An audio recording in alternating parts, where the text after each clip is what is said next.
Folks, today I would like to talk to you about mystical experiences. Experiences reported in various religious traditions like Christianity, Islam, Hindu tradition, and so on, and also my own mystical experiences. I want to bring out the differences. And also, I want to tell you why I said in the previous video that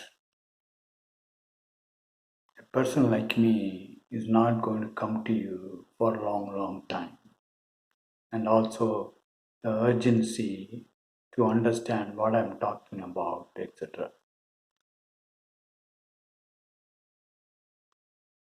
For example, in Christian tradition, there is a book of Revelation talking about various prophecies. Various prophets like Daniel was said to have expressed or told or revealed certain things, end time prophecy and so on, so on. I don't know whether the end time prophecy was told by Daniel or not. As I said, as I've been saying, I'm not a scholar of any of the religious tradition. I don't read any of the religious books. That's basically because I did not want in those days where I was actively experiencing my spiritual experiences to be influenced by any of these traditions.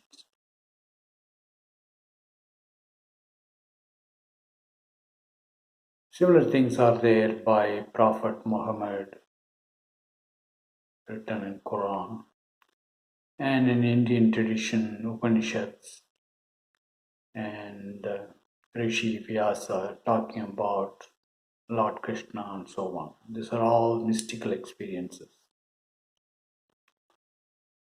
All these mystical experiences are about God or the future and so on by prophets. Important thing about these experiences is that the prophets are reporting something they see. They didn't experience themselves as God. As opposed to all this, Jesus Christ's experience was different. He said, I am life. I am the Son of God, Son of God. My Father and I are one and the same, and so on. This is about Him. He is not reporting just what I see as a God, telling Him.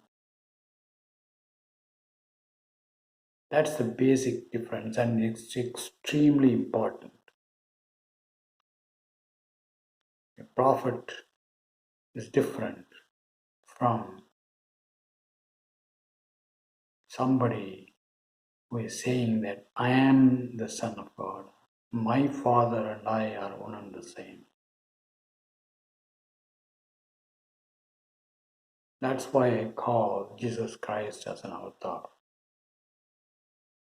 Lord Krishna didn't say exactly what he meant by Karma Yoga. My understanding is that some other rishi like Vyasa said that this is what Krishna did in Mahabharata war and so on and so forth. By the way, if I'm wrong in any of this, let me know. I will correct myself. As I said, I'm not a scholar of any religious tradition. My spiritual experiences are of the type of Jesus Christ. Immediately, do not think that I'm elevating myself to be like Jesus Christ. I'm just stating the fact. But there is also a difference between what I'm saying as my spiritual experiences and what Jesus said. Jesus said, at least the Bible says, his conclusions like life and myself are one and the same. I am life. To my knowledge, the Bible didn't report why he said so, on what specific, based on what specific spiritual experience he said so. But I am saying exactly why I am concluding. For example, the three lights came from me, the three divine lights. What is the spiritual experience, specific spiritual experience, which made me to conclude that the three divine lights came from me?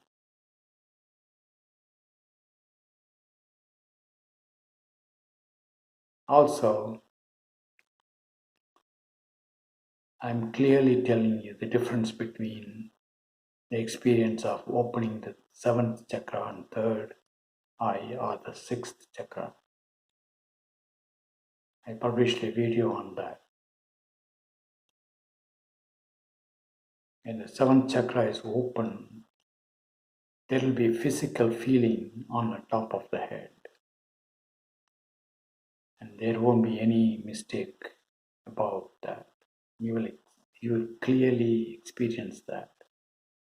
Whereas in the third eye experience or the sixth chakra experience, you will see several things in front of you, like various prophets were reporting.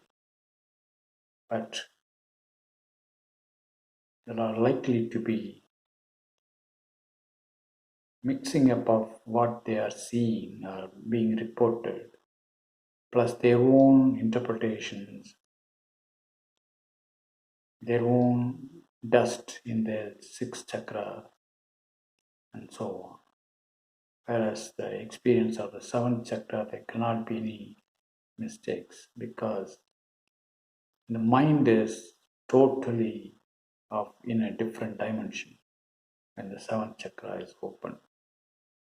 As I said, in all my spiritual experiences, my mind will be arrested totally, non-functional. Only then some things will be revealed to me. I didn't see a God talking to me. I saw myself as something which you call God. I don't call myself God. I always said I'm the eternal unknown and the indescribable.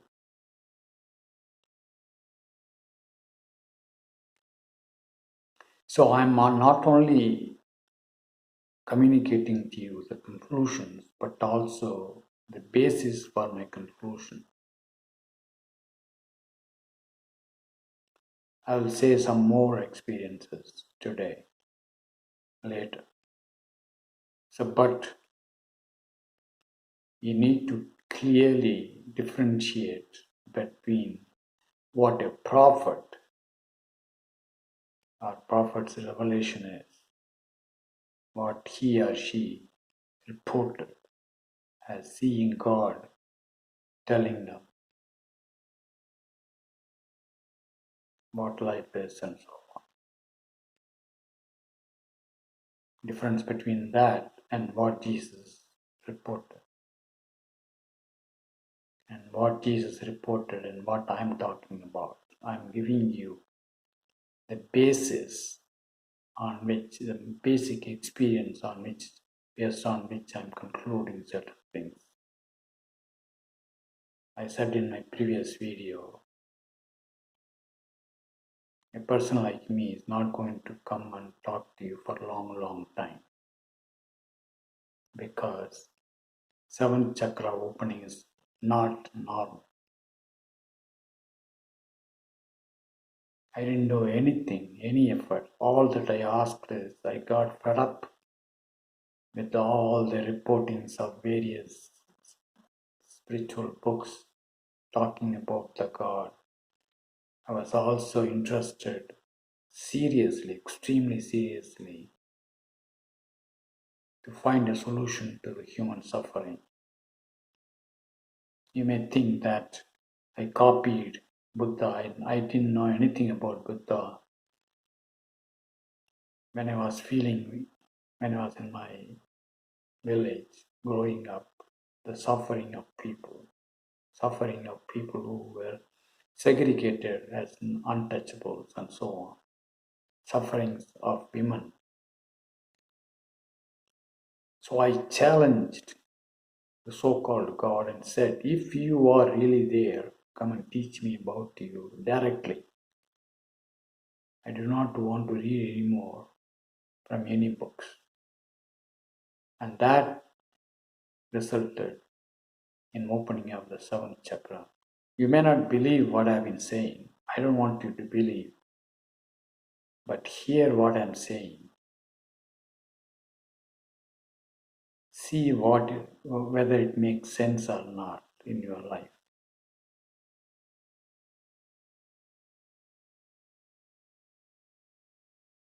I'm here to answer your questions about my spiritual experiences, my conclusions, my suggestions to you.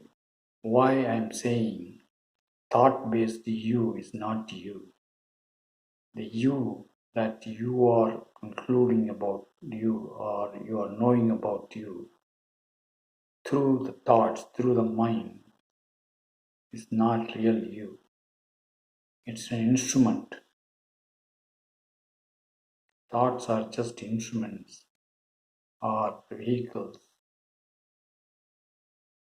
to know who you are. Without an instrument, you can never know about yourself. I'm clearly telling you that. I'm telling you how to free yourself from the thought-based you, the thought-based love, the thought-based view of God, thought-based view of life, and so on. Thought-based judgment of you, how harmful is if you judge yourself. You make yourself unworthy of knowing about yourself. When you worship something, you are making yourself below that you are worshipping, and you will be there like that forever. I do not suggest anybody to worship anything, because you are the eternal unknown. You are the God. And if you worship something, you are putting yourself down compared to that you are worshipping, and you'll never be able to get over that. That's why I'm not saying that you should worship. I'm saying you should never worship. I'm here to answer all your questions. Daniel is not here to answer about your questions about his revelation. Prophet Muhammad is not here alive to tell you why he said certain things. Vyasa is not here to tell you what he said about Lord Krishna. I am here to tell you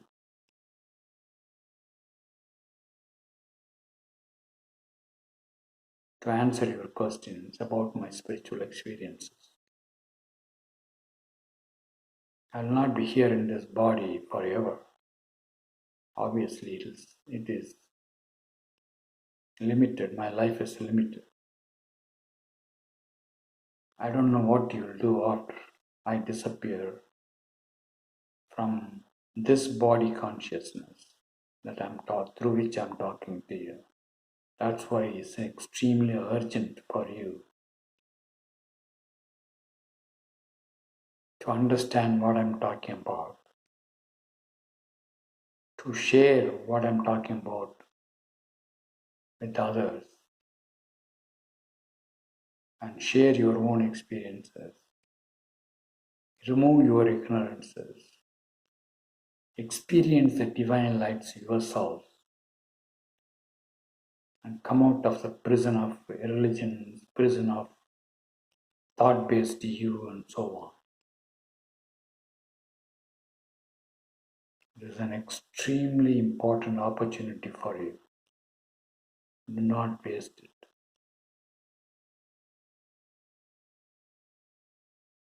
I'm going to talk to you a couple of spiritual experiences which made me to conclude a few things. Maybe 3. Probably that's how much time I will have in this video. If necessary, I will tell you more. I already reported all these things in the past in my first few direct experiences video. But I might not have said in the proper context.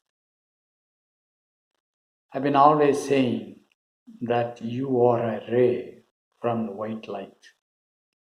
In other words, the white light, the sea of white light, what you call Holy Spirit in Christianity, and Saraswati or Brahma or Vak in Indian tradition.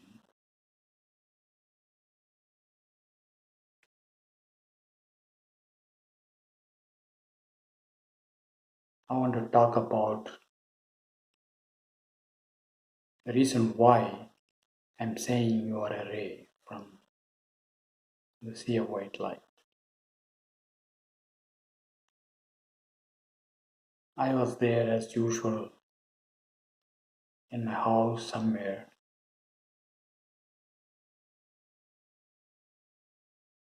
Doing something quite unexpectedly. Suddenly my mind will be arrested as always before my spiritual experience. And there was darkness, total darkness.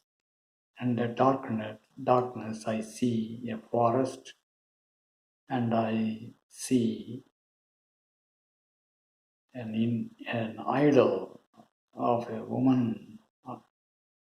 woman's idol. That's like what you call in Indian tradition, Devi or angel probably. That's what you call as an angel in Christian tradition. An idol of a woman buried in the earth, inside the earth. And there is something from my forehead which goes and touches that. And that gives me the feeling that idol is me. Later I learned that that's what Indians call, the Hindu tradition calls as a Bhuma Devi or as a earth goddess. Another name for that is Parvati, which is also the red light. Another day, I see a white cow from its womb. That one is standing from its womb. There are a lot of white rays coming towards me, which is the earth consciousness. They come and stay with me for some time and they go back.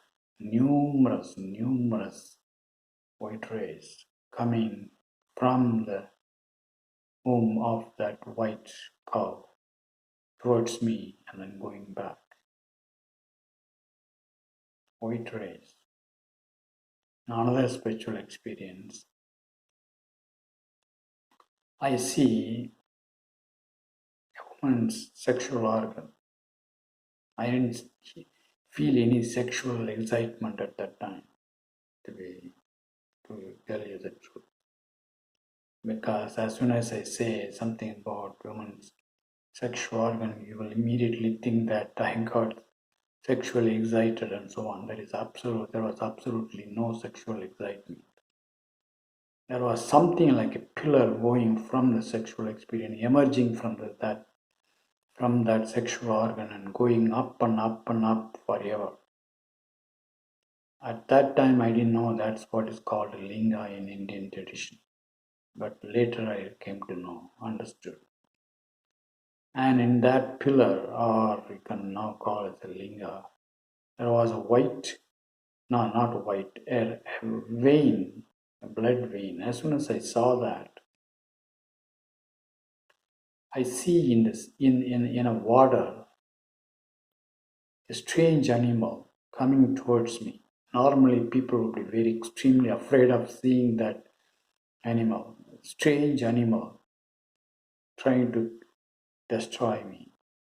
But I was not afraid, and that looked at me and went away. As soon as it went away, I saw the sea of white light, and what I felt as me, that I-ness went and immersed itself or joined that white light. As soon as I did that, as soon as it happened, I'm there witnessing the white light, the sea of white light everywhere around me. That experience tells me that this I-ness has come from the sea of white light. The previous experience that I told right now, the ray of lights coming from the womb of a cow, which is nothing but a symbol of this sea of white light, a white cow. By the way, that's why Indians think that the cow is very holy.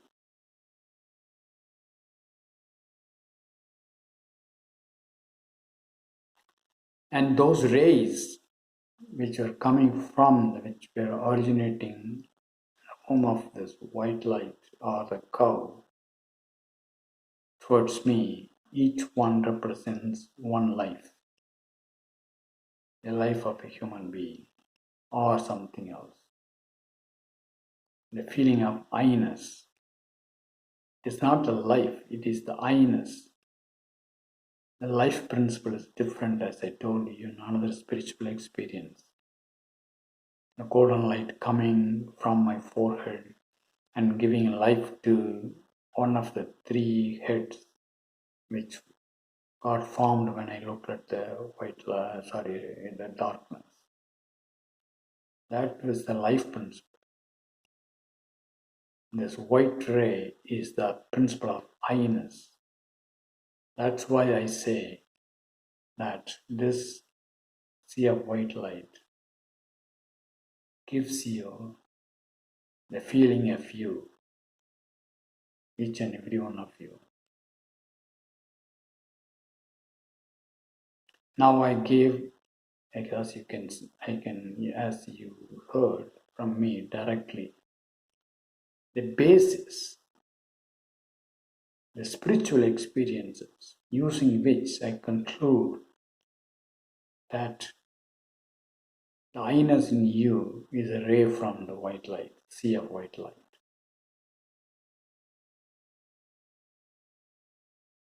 And every one of you have come from that sea of white light to me. Everyone is in me. I do not know, I'm not aware, you can tell me this. Is there anyone at this point living in this world who experienced that everything, every I-ness is inside them? I do not think so.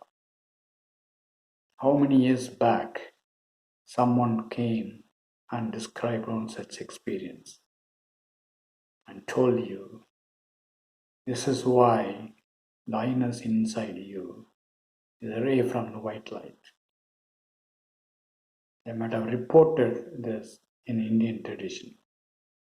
But there is no one at this point, to my knowledge, not in the near past, who had experienced this.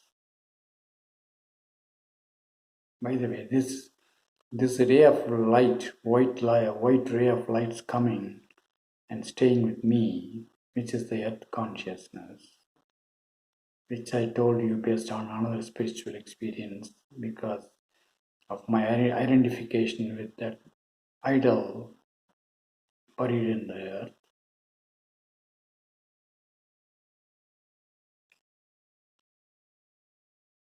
That's what is called Vishwarupam in Indian tradition, which Lord Krishna was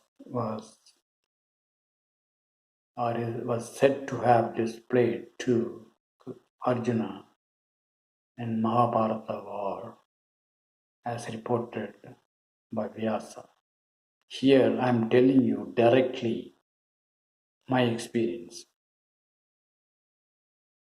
You do not have to read some rishi stating that Lord Krishna had Vishwarupam.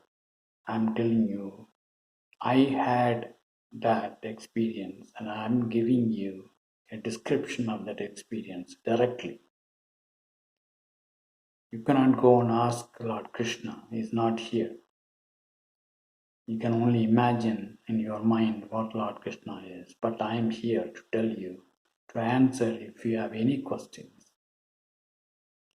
That's why I'm saying it's extremely important to understand my spiritual experiences and what I'm saying about human life, about you, and so on. I never ask you to hope anything in the future. That is very, very different from what you heard from others. Hope is nothing but a thought. Just like your brain has stored the past events, your hope is another thought. I told you the harmful effects of the thought and what really happens, why the thoughts are so powerful in engulfing, distorting your view of you and the world and so on, your life and so on. I tell you the mechanism by which those thoughts are giving you trouble, how to get rid of them. When you get rid of them, there will not be any hope of the future. You will live in the present, doing your best without hurting other people. That's what I propose as the way to live. Folks, that's what I want to talk to you. And you now understand probably why I said there aren't going to be another human being like me for a long time. Why it is important, why it's urgent to understand and ask questions if you have any, and why it is important to share my videos with others and direct them to explore what I've been talking about. Talk to you soon, folks, in another video.